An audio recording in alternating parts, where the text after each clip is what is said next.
Alright there, this is TheAnYPony, and welcome to my review of One Bad Apple, Season 3's first Cutie Crusader episode. The CMC, the three fillies that are the unofficial 7th member of the main 6. Wait, what? Anyways, while you can connect almost every single episode of the series to one or more members of the main cast, Applebloom, Scootaloo and Sweetie Belle are the only other ponies in town who get their very own episodes. And like every other main 6, the CMC splits the community. There's a fair share of fan art, fan fiction and PMVs dedicated to them, proving that they got their own passionate fanbase.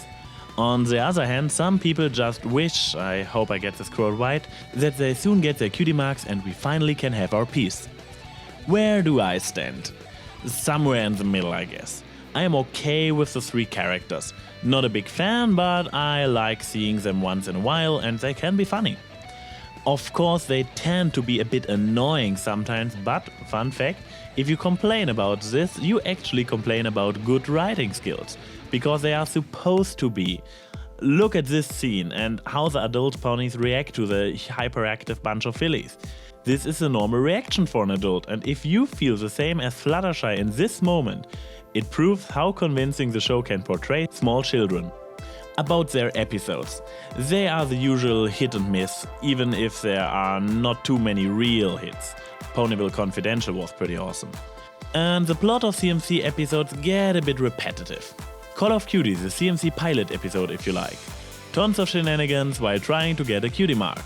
The Stairmaster. Even more shenanigans while still trying to get a cutie mark. The Showstoppers. The girl trying to get their cutie marks with a bunch of shenanigans. The Cutie Pox, featuring Applebloom, using magic to force her cutie mark into existence. And shenanigans. Hearts and Hoof Day, shenanigans, and well, that's pretty much it. Okay, the last one and Ponyville Confidential finally got plots that do not entirely focus on getting cutie marks, but you get where I went there. In One Bad Apple, the trio also gets to deal with a different problem than just finding their cutie marks. Applebloom's cousin Babseed, also still blank on her flank, comes to Ponyville to stay on the farm for a few weeks. First, Bab seems a bit reserved, but everything changes when she meets Diamond Tiara and Silver Spoon. Because she turns out to be a total bully. Even worse than the 2 annoying brats. As a consequence, the Crusaders decide to get back on her by luring Babs into a trap. But then, when the trap is about to snap shut, the trio learns that Babs only became a bully because she used to get bullied herself and sided with the local bullies not to get bullied by them. And now the CMC became also bullies by building the trap. Oh, why does life have to be so ironic? Couldn't have put it better myself, Sweetie Belle. And the lesson in the end is, asking your big sister for help does not make you a snitch, but maybe can help you to clear things up. In my eyes, the premise for this episode is pretty good. The lesson is valuable, not only for children I might add, and explicitly addressing the subject of bullying and the vicious circle often connected to it is a strong topic, if you don't screw it up. And you know what? The conclusion at the end of the episode was done pretty well. The payoff was really good. The execution of the rest of the episode on the other hoof, there were some big flaws. Most of them can be summed up to Babs is too good as a bully. Her reserved behavior at the beginning, as well as her intuitively covering up her blank flank, hint towards Babs just being troubled. But apart from that, we get not the slightest clue that she might not be the bitch she seems to be.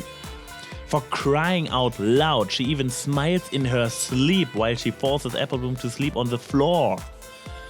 But it is not just a lack of remorse. She is a worse bully than Diamond Tiara and Silver Spoon together. She is destroying property big time, twice. She is committing robbery, physical assault and seems to actively hunt down the CMC. The spoiled duo never went so far out of their way to occupy the clubhouse just to terrorize the Crusaders. But well, in this episode they actually made the time to visit Apple Anchors just for bullying.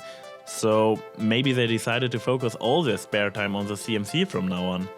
Oh boy, I can already see the amount of shipping fiction this thought could cause. Luckily, this episode has its moments. Besides the payoff at the end, I also enjoyed the 80s style musical chasing montage and hold it right there. Rewind. What in tarnation is this? What is Dr. Hooves doing on a date with Cloud Kicker? And don't tell me this doesn't look like a date to you. Where's Derpy? Yes, I know. Background ponies are picked and grouped more or less at random, and even recurring pair-ups like Lyra and Bonbon are only a coincidence because their colors go well together. But Dr. Hooves and Derpy are both fan favorites that got acknowledged as such by the producers, and as a result even received a bit of spotlight of their own in the past. One does not simply pair up Dr. Hooves with another male than Derpy.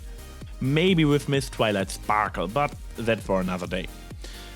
I refuse to continue under these circumstances. Okay, let me fix this. So, here we go. Okay, where was I? Right, the episode's great moments. The AT montage was also super.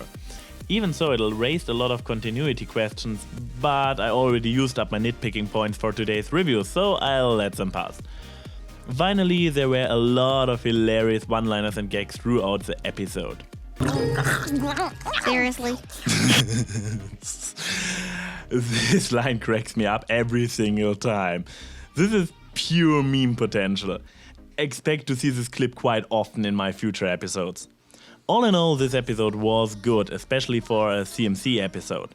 Let's hope they continue focusing on something else than getting their cutie marks in the future episodes. Hey, I finally managed to get this review out before the release of the next episode. Nice. This is the TheAnYPony saying see you soon.